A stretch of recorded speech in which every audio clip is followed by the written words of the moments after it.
Recién escuchamos No, je ne regrette rien de Edith Piaf. No lamento nada. La vida empezó conmigo, termina diciendo Edith Piaf. El pasado ya está, la vida empieza hoy, empieza conmigo. Bueno, les recuerdo que nos acompañan Enoch Aguiar y Ariel Merper, ambos especialistas en temas de comunicación. La verdad es que me gustaría grabar los intervalos, porque después me parece que algo se nos va a perder, pero por favor, quedó pendiente una pregunta, Ariel. Sí, bueno, yo lo que iba a decir es que a mí, en mi propia experiencia acompañando a docentes para incorporar tecnologías en sus propias clases, me pasaron cosas muy diversas. Digamos, hay docentes que por supuesto que les da muchísimo miedo, que les cuesta muchísimo acercarse a la idea siquiera de incluir tecnologías. Hay otros que les resulta muy fácil, hay otros que les resulta bocanada de aire fresco. Y por ahí, mi propio prejuicio, cuando yo me acerqué a esta situación, me encontré con docentes muy jóvenes, que uno dice, bueno, ok, son jóvenes, van a poder incorporar rápidamente esto, les va a resultar fácil, tienen manejo de la computadora, va a ser como mucho más fácil. Y bueno, para mi sorpresa, que aquellos que por ahí son más experimentados o que son un poco más grandes que yo, no les fue tan sorpresivo.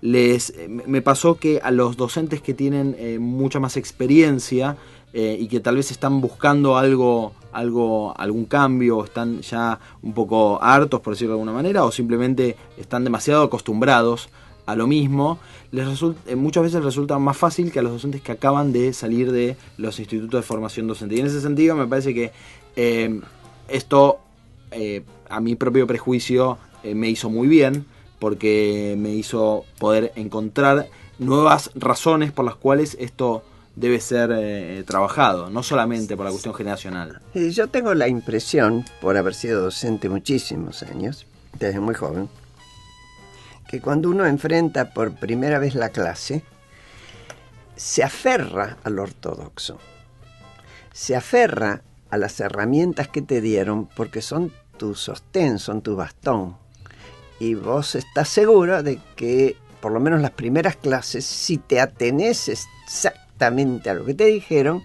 van a ser, en el mejor de los casos, o en el peor de los casos, pasables. La creatividad te la permite después. Yo te hago un paréntesis acá, tal vez Dale. no es necesariamente a lo que te dijeron, es a tu propia experiencia como estudiante. No, seguro, digamos. Seguro. ¿A cómo te formaron? Bueno, es así. La escuela es la escuela. Claro. Se llame instituto superior, se llame lo que se llame. Cuando vos ya tenés manejo, tenés razón, hay una necesidad en general, de nuevas cosas. Yo me acuerdo cuando yo era profesora y no te cambiaba la metodología, después cambiaba de libros, aunque sea, para no aburrirme yo. Bueno, vos, Enoch, querías agregar, perdóname, te interrumpí a lo que decía Ariel algo, seguramente. No, simplemente ver que estamos en un tiempo de cambio fantástico, ¿no? Vos sabés que la humanidad ha tenido 3 eras. Una era que lo podríamos denominar agrícola-artesanal, que viene desde la caverna y el paleolítico hasta prácticamente el 1700, en donde cómo se cultivaba y cuántas tierras se tenía y con cuántas armas o mazazos podía destruir al enemigo, se configuraba el poder y la economía, la posición social y todo. Todo ese mundo que desde algún lugar estaba quieto durante 4000 años, se sacudió con la revolución industrial, fantástico. Y ahora estamos entrando en una tercera etapa que se denomina la era del conocimiento, con un gran cambio con respecto a todos los demás. Somos la primera generación que es contemporánea de un cambio de era y que es consciente. Cuando se daba el cambio entre lo agrícola, artesanal e industrial, ¿qué hubieran dado nobles, reyes, hombres grandes de negocios si alguien les hubiera dicho te voy a dar los secretos para tener éxito en esta nueva sociedad que cambia totalmente los paradigmas? Uy, dámelo. Bueno, algunos perdieron la cabeza por no entenderlo. Claro, exactamente, sí. Pobre María Antonieta, mira, siempre cae, vuelve a caer, vuelve a rodar su cabeza. Pero hoy en día no hace falta que seamos futurólogos, Herman Kahn, ninguno de estos, o Alvin Toffler, para saber cómo va a ser las grandes líneas de cómo va a ser el trabajo, la competitividad, el rol de las naciones, la posibilidad de las ciudades de despegarse y tener protagonismo mundial. Hubo un momento en que hablábamos de la globalización. Y ahora ya sabemos que lo importante es la estrategia local. Desde la identidad de lo local, generar una estrategia global. O sea, globalización y localización no se chocan más. Bueno, todo eso tiene que transferirse a dos cosas. Por un lado, el sistema educativo. ¿Vamos a seguir enseñando, por ejemplo, sin controles de calidad? ¿Que no podemos medir la calidad de nuestras escuelas? Tampoco, ojo, ni de las escuelas ni de los maestros. Sí, se niegan a ser evaluados. Y es más, hay una ley hoy nacional que te impide decir qué escuela está mejor manejada, qué escuela pública, destacar. Esto que hacemos, que nos sometemos con la PISA como país para decir a dónde está nuestra... No lo permitimos en la escuela. Ojo que ahí hay una cuestión de política pública, hay otras experiencias en otros países en donde en algunos casos sucedió que destacar las escuelas individualmente generó, como lo decíamos un poquito en el corte recién, generó algunas competencias no demasiado educativas, por decirlo de alguna manera, entre las distintas escuelas, y eso promovió situaciones que no fueron muy bien evaluadas. Hay antídotos frente a eso. Pero... Acompañó la escuela voucher, lo que se llamaba la escuela. Pero hoy, el cheque escolar. El cheque escolar. Hoy nos vamos a meter vamos a seguir con esto y después vamos a hablar un chiquitín de cómo incide esto en la política, en su más amplio sentido. Tanto la política pública, de lo que estamos hablando, como en la política partidaria. Pues ya hemos visto que ingresó, ¿no? Sí, en 8. Bueno, lindo el tema que acabas de abrir, porque el de la política, porque hasta ahora nosotros construimos una democracia que, a decir verdad, tiene mucho de democracia formal, de democracia electoral, y está muy bien, qué alegría, ¿no? A cada vez que me ponen un sellito de que voté siento adentro y otra vez más, qué bueno, se repite, ¿no? Que no termine nunca, ¿no? Yo sigo votando a pesar de tener más de 70, porque me pasé por tanto disfrute. Tiempo sin votar. Claro, ahora van a ver. Exacto. Pero me parece que están cambiando los tiempos, lo que decíamos esto del era del conocimiento. Creo que están haciendo una nueva ciudadanía que es mucho más exigente, y el Estado hoy en día está en condiciones de abrirse infinitamente más que antes. Hasta ahora, el Estado era como un búnker cerrado, del cual, si vos vivías lejos, solo te enterabas a través de la publicación del boletín oficial o de notas de periodistas. ¿Y por qué era así? Porque no había manera. En el mundo de Gutenberg, en el mundo del papel, y si una cosa está en un expediente y tenés que venir a ver el expediente, o sea que hay que vivir a unas cuadras de los ministerios o de la Plaza de Mayo, del Ministerio de Economía y de Presidencia, eran los ámbitos de poder. Hoy en día, con Internet, que lo tiene cualquiera, un barcito se pone una página para poder ver en vivo las fiestas y cómo elaboran los tragos, los bartenders, un barcito lo hace. El Estado, todo lo que hace el Estado, no lo hace en una Remington, una Olivetti, no sé cuánto, lo hace en una computadora. Y carga las cosas. Y todo lo que cargue y lo que hace, ¿para quién lo hace? ¿Para que lo miren los que están adentro o para que lo veamos todos? Todo lo que hace el Estado hoy en día se enchufa y sería accesible por todos nosotros los ciudadanos.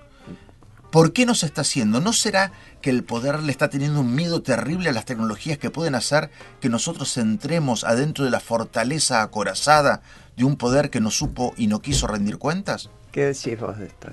No, que por supuesto que las políticas o las propuestas de Open Data, que son un poco a las que se está refiriendo Noch, de Open Data, digamos, son las que se está refiriendo Noch, que por ahí abrir los datos. Sí, nacen más cerca de Canadá y algunas ciudades que empezaron a abrir los datos. Seguramente democratizan en un sentido que por ahí no tiene precedentes el accionar del Estado. Y lo que permiten es que organizaciones y el sistema educativo y empresas también, y por supuesto también los medios de comunicación, puedan acceder a la información que corrobora los datos de las afirmaciones, y en ese sentido me parece que hay algunas organizaciones, incluso en Argentina. Yo soy amigo y además muy seguidor de chequeo.com, que utiliza también Open Data, pero también permite que nosotros seamos un poco más conscientes de algunas cosas. No obstante, también es importante en esa línea entender que a los que tiene que tener, entre comillas, miedo o simplemente respeto, no es a la tecnología, sino a las personas que utilizan esa tecnología, claro. Porque el mismo Open Data puede ser utilizado como una herramienta desestabilizante, si se quiere. Por ejemplo, digamos, yo podría tomar datos que dicen algo y sin darle contexto, que es por eso cito el ejemplo de chequeo, porque es una de las cosas que ellos hacen muy bien, tomar ese dato y utilizarlo en un medio de comunicación tradicional o incluso en una red social para generar una situación inestable. Escuchamos Pela Internet, cantado por Gilberto Gil. No me digan que el productor no elige bien. Maravilloso. Pertinente. Y seguimos con Enoch Aguiar y Ariel Merpert. Y bueno, no quiero ni frenarlos porque era una avalancha de datos que no tenían. Apareció esto, chequeado.com. Por favor, explican qué es. Sí, yo cuento la verdad. Yo conozco a la gente y la verdad que les tengo mucho aprecio. Lo que hacen ellos básicamente es un formato de periodismo que en Argentina no es muy conocido, que es el periodismo de datos, que básicamente se basa en tomar afirmaciones y afirmaciones públicas, parte del discurso público, y intentar contrastarlos con datos lo más objetivos posibles, datos que sean emitidos por fuentes alternativas, pero también por fuentes oficiales, etcétera. Toman toda esa información, la contrastan con la afirmación, lo ponen en contexto y emiten, en el caso de Chequeado, que es una organización que hace esto, emite además una calificación, pero además hacen un análisis. A mí me interesa muchísimo más lo que pasa dentro de ese artículo que la calificación. Que es decir, es lo que más a ver si se cumplió lo que se había dicho, si en la realidad, si es verdadero, el compromiso, si es falso, claro, si es verdadero o es falso. Tienen, la verdad que lo hacen muy bien, y para mí le hacen muy bien a la verificación del discurso público en general. Es decir, que la opinión pública podría meterse más en el control de si se hacen o no se hacen las cosas que se prometen desde la política, desde el poder. Enoch. Sí, nosotros necesitamos un Estado inteligente. ¿Cuál es el rol del Estado en este momento en la economía argentina? Pensemos que de cada 10 pesos de riqueza argentina, 4,3 lo está administrando el Estado provincial, nacional, provincial o municipal, ¿sí? Ahora, imaginemos por un instante alguien que tiene un kiosco, un kiosquito, el primer emprendimiento, el más sencillo de todos, que tuviera un buen control de cuándo se vencen los yogures y los chocolates y todo eso, en un 60% de su kiosquito. Y el otro 40% no lo tuviera controlado. Funde. Nadie puede administrar sin utilizar todas las tecnologías para saber qué pasa con ese 40%. No se puede ser ineficiente en ese 40%. Hoy en día, el nivel de incorporación de tecnología informática, de trazabilidad, que tiene un supermercado, el supermercadito chico, sí. Ahí sabe exactamente en el stock cuáles son los yogur que los puede vender, cuáles no, qué poner en la oferta para hacer la gestión. Lo que las empresas PYME han incorporado como inteligencia tecnológica hace 20 años, no está presente en la mayor parte de los organismos públicos municipales, provinciales y nacionales. Esto es muy fuerte. Ahora, eso es nada más que la inteligencia, la eficiencia. Es por eso que no podemos medir resultados, no tenemos objetivos de gestión, no podemos ver desvíos, porque ni siquiera están medidos, teniendo toda la posibilidad de hacerlo. Entonces necesitamos, por un lado, ese Estado, un Estado que empiece a utilizar para los bienes públicos la misma tecnología que utilizarían si los bienes a controlar fueran de ellos, privados. Que seguramente usarán. Claro. Y dos, revalorizar un concepto clave. No quisiera hablar más de funcionarios. A mí me gustaría hablar solamente de servidores públicos. La idea de que esos bienes comunes son de todos nosotros va a imperar cuando pidamos información, cuando pidamos que se abran los datos, que nos rindan cuentas. Vos sabés, y con esto termino, yo doy clases en el último año de Ciencias de la Comunicación de la UBA, y les hago una trampa a mis alumnos, ¿no? Que es el juego de la asociación de imágenes. Si uno dice crimen, ¿cuáles son las ideas que vienen rápidamente? Entonces uno dice cuchillo, sangre, asesino. Bueno, entonces le digo, a ver, voy a tirar una expresión y ustedes la primera idea que asocian la dicen. Digo, primer mandatario. Entonces uno dice, poder, decretos, imposición, corrupción, o proyectos. Ninguno te pone servicio. Y yo le digo, falso. Eso, poder y todo eso es del mandante. El mandatario es el que dice, lo anoté todo, señor, hice lo que usted me pidió, quiere verlo, tengo todo registrado, cuando usted quiera, cuando guste. O sea, es tan fuerte la reversión de roles que nos hemos olvidado que el soberano es el pueblo, lo que nos educaron en educación cívica. En la Revolución Francesa, cuando había condes y no sé qué, ¿y usted quién es? El ciudadano Dupont, el ciudadano, pero lo decía ciudadano, con un acento así fuerte. ¿Qué otro título más grande querés? Bueno, hemos perdido eso. El poder se ha concentrado. El poder tiene que volver abajo. Hay miles de maneras de comunicarse y de generar noticias. El poder, que es inteligente, debe mirar a la sociedad, en donde hay muchísimas ideas que podría aprovechar, empujar, transformarse en articulador de una sociedad que es cada vez más inteligente, interesada, que está cada vez más despierta. Creo que hay que invertir los roles del poder. Te digo que yo estuve en Kosovo en una experiencia del tema de derechos humanos después de la guerra brutal entre Serbia, Bosnia y Herzegovina, Kosovo, etcétera. Y me encontré con una dificultad enorme para distinguir un país que es casi occidental, a pesar de que no quería ingresar. Quiere ingresar a Europa, pero bueno, se separó de Serbia. Y quienes quedaron con el conocimiento, con lo que ustedes llaman el know-how, fueron los burócratas del sistema comunista primitivo. Claro. Esos manejan todo. Todo en ese lugar son los contrabandos, que son la base de la economía. Ariel. Bueno, digamos, varias cosas. Me parece, a mí siempre me parece que mi rol acá tiene que ver con pensar en la educación, y se me ocurren algunas cosas que me parecen interesantes. En principio, la necesidad, digamos, más como propuesta por ahí, la necesidad de acompañar fuertemente a los adultos, y en este sentido hago dos grandes grupos. Uno son los padres, que están todo el tiempo en vinculación con los chicos que están de alguna manera participando de procesos educativos, y los mismos padres también, para poder manejar de la mejor manera esta adaptación de nuestra sociedad hacia otra sociedad distinta, que todavía no tenemos muy claro cuál va a ser esa forma y que probablemente nunca la podamos encasillar, porque me parece que el cambio llegó para quedarse, pero para quedarse el cambio, no sí, lo que viene. Para evolucionar continuamente. Y por otro lado, también la importancia de pensar nuevas dinámicas dentro de la escuela, dentro del aula, la necesidad de directivos en las escuelas y pedagogos que puedan, y docentes también, que puedan pensar a esta escuela de otra manera para que sea otra escuela, con lo mejor de lo que tenía la escuela, pero también con un montón de cosas que podemos incorporarle como sociedad.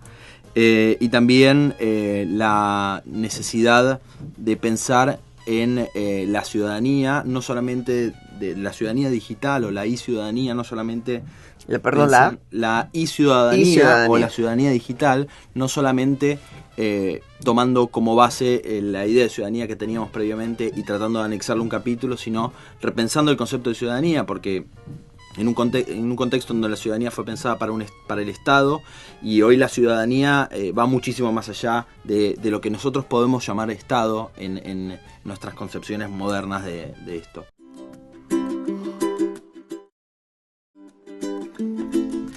Bueno, estuvimos con Enoch Aguiar y Ariel Merpert, que nos tiraron un desafío muy fuerte.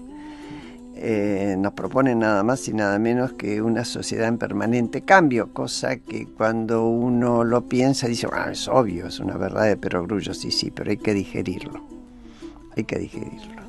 Lo que aprendí ayer, mañana va a estar modificado. No va a estar negado, pero va a estar modificado. Y cada vez tendremos más soportes técnicos para seguir aprendiendo.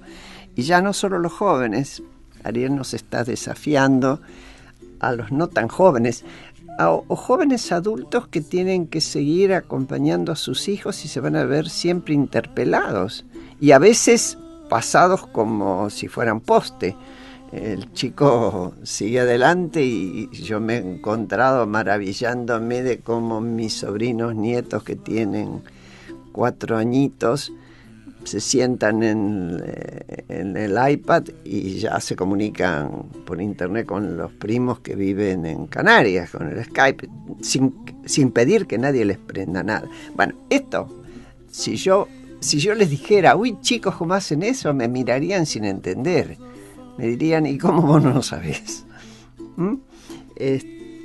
Ambos plantean el desafío tanto para la escuela como para la política y para el control ciudadano, si es que en serio queremos que sea el ciudadano el que ejerza el poder y no que la lucha por el poder sea para después prescindir de él.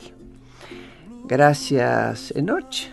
Por favor, muchas gracias, Ariel. Muchísimas gracias. Y yo los dejo, ustedes seguirán con el programa La Vuelta al Dial en 80 Mundos, después de esta audición, que seguirá el domingo próximo a las 14 en la 11:10. Este programa se llama ¿Por qué? I watched them bloom for me and you.